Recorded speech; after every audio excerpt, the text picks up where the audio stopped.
ഈ വർഷത്തെ ഏറ്റവും വലിയ വിഷു മലയാള സിനിമയായി റിലീസിനെത്തുന്ന പള്ളിച്ചട്ടമ്പി ഏപ്രിൽ 10-നാണ് തിയേറ്ററുകളിലേക്ക് എത്തുന്നത്. 5 ഭാഷകളിലാണ് സിനിമ പ്രദർശനത്തിനെത്തുന്നത്.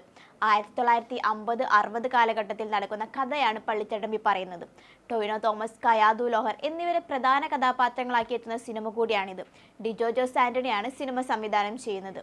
പീരിയഡ് ഡ്രാമ ത്രില്ലറായ പള്ളിച്ചട്ടമ്പിയുടെ ട്രെയിലർ കഴിഞ്ഞ ദിവസം പുറത്തിറങ്ങിയിരുന്നു. ടൊവിനോയുടെ ഗംഭീര ആക്ഷൻ രംഗങ്ങൾ കൊണ്ട് സമ്പന്നമാണ് ട്രെയിലർ. ടൊവിനോയുടെ മാസ് ആക്ഷൻ എന്റർടൈനർ ആകും സിനിമയെന്നാണ് പലരും പറയുന്നത്. ARM സിനിമയിലെ കള്ളൻ മണിയന്റെ അഭ്യാസങ്ങളെ കടത്തിവെട്ടുമ്പോൾ പള്ളിച്ചട്ടമ്പിയിലെ ഈ ക്യാരക്ടർ എന്നറിയാനുള്ള കാത്തിരിപ്പിലാണ് ആരാധകർ ഇപ്പോൾ.